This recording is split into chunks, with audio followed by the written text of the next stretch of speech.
Hey everybody, Howard Jacobson here. It's Monday afternoon, September 30th, and today I want to talk to you about the power of inertia and how we can harness the power of inertia. Because usually we think of inertia as a bad thing. Inertia is what keeps us in bed or on the couch when we want to get moving. But remember that inertia also keeps us moving when we are moving.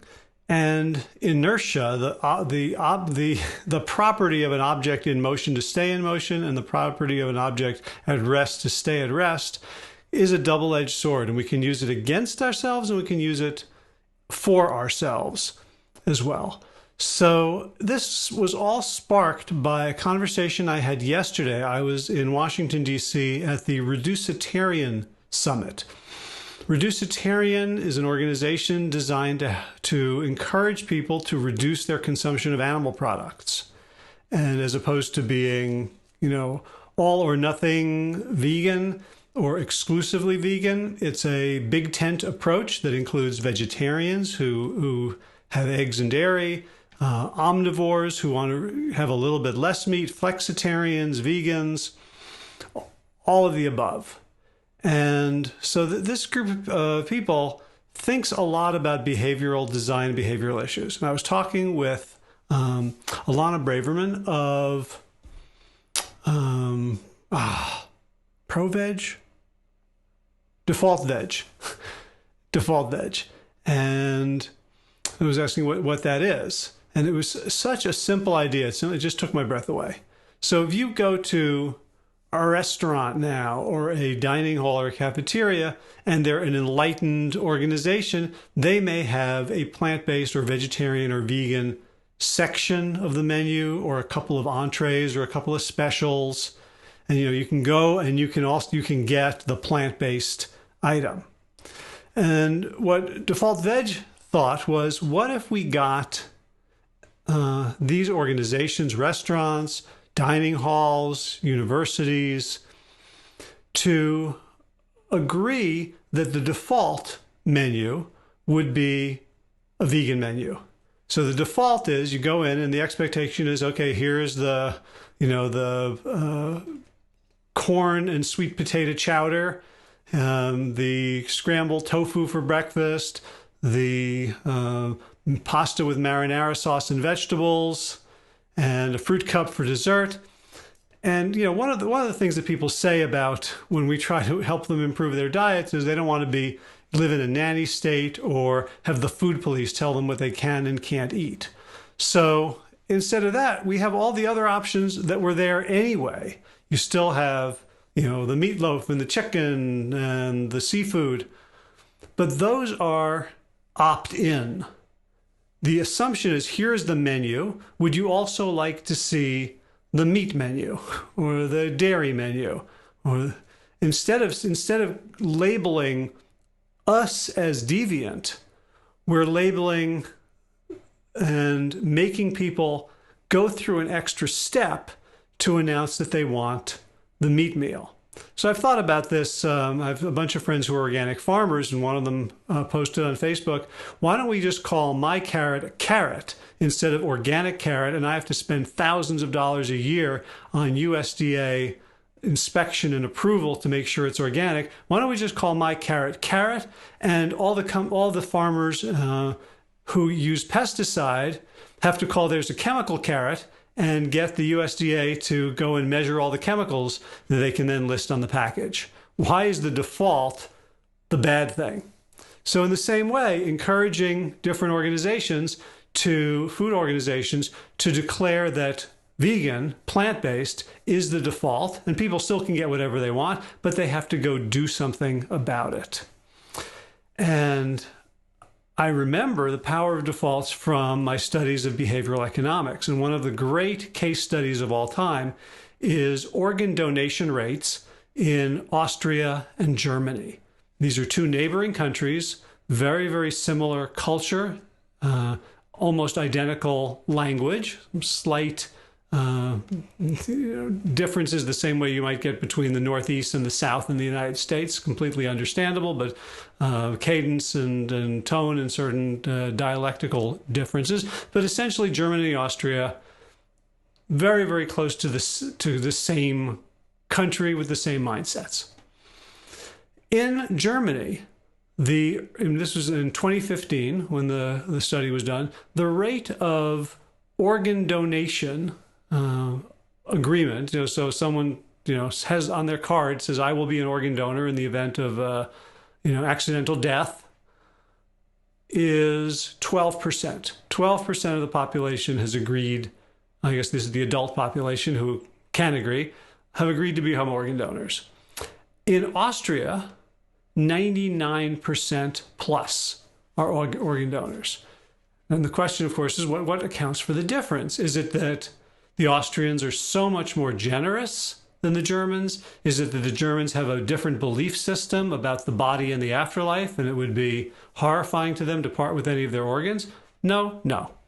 The difference is, in Austria, you are assumed to be an organ donor unless you check a box to opt out. Whereas in Germany, you are assumed to not be an organ donor and you have to check a box to opt in. Now, you'd think that something like organ donation, you would think about it. You'd agonize over it, or you'd be joyful to be of that kind of service, right? Like, it wouldn't be something that you would just do based on, do I have to check a box or not check a box? But in fact, they found that the act of checking the box was enough to deter that action most of the time. It deterred 88% of Germans from becoming organ donors, and it deterred 99% of Austrians from not becoming organ donors. So the default, which led to the inertial behavior of just let's leave everything the way it is. Okay, so that I don't have to check anything? Great, I'm an organ donor. Oh, I have to check something? I'll just keep it the way it is.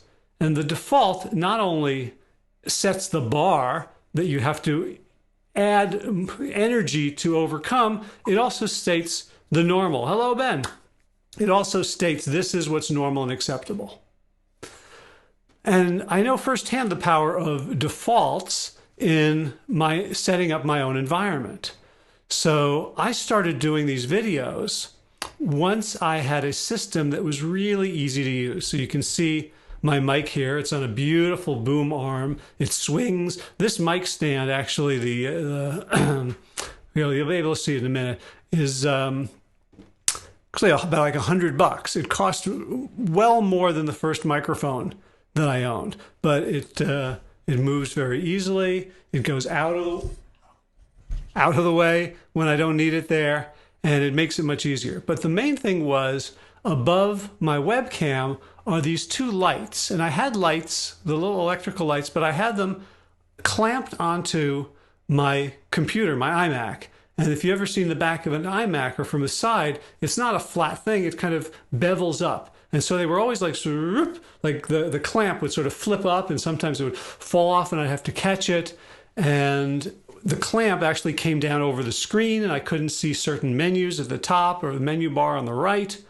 And so then there was a sale on this swing arm, this newer swing arm, and I put that on, and it changed everything. So you can see right now, here is the swing arm, and it comes out from the wall, and I have my two clamps here instead of being on top of the computer, and I can just turn the lights on and off whenever I'm ready to make a video. Oh, look, two bald heads. Right? So that is what gave me the space to say, okay, now the default is it's so much easier to make a video than it was. It's so much easier for me just to come in. I just open up the Facebook Live program and click these two switches, and I'm ready to go. They aren't about to fall off. They're not obscuring my computer.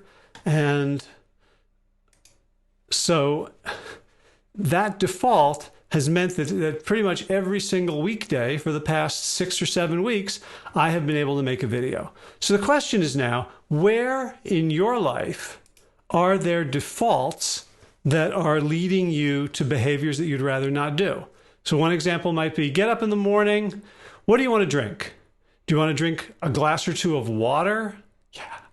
Or do you want to immediately stumble to the coffee maker and make a cup of coffee? You want the water, right? But inertia, well, thank you, Aragon. I appreciate that. The inertia means you'll probably keep doing the thing you've always done. You're going to do the thing that is an ingrained habit and it's easier for you, right? So instead of that, what if you poured a glass or two of water at night and left it right on the counter? Clean off the counter and leave those 2 glasses there. Now when you stumble in, bleary-eyed, tired, or tea, you can have tea. I'm getting heckled here. Drink whatever you want. I don't care. I'm just talking about defaults. When it's sitting there and it's ready for you, then it's easier, right? Inertia then dictates that you're going to do the simpler, easier, less effortful thing. So where in your life are there some defaults that you can put some energy into shifting? Is there a default that you want to do around movement in the morning? So my morning default now is a 20-minute meditation. Right?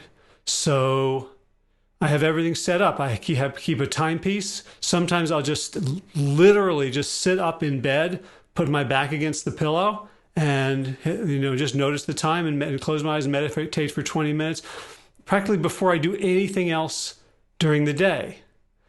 And having that stuff there is the difference between doing it and I say, well, I'll get to it later, and then not getting to it at all. Are there defaults in your fridge?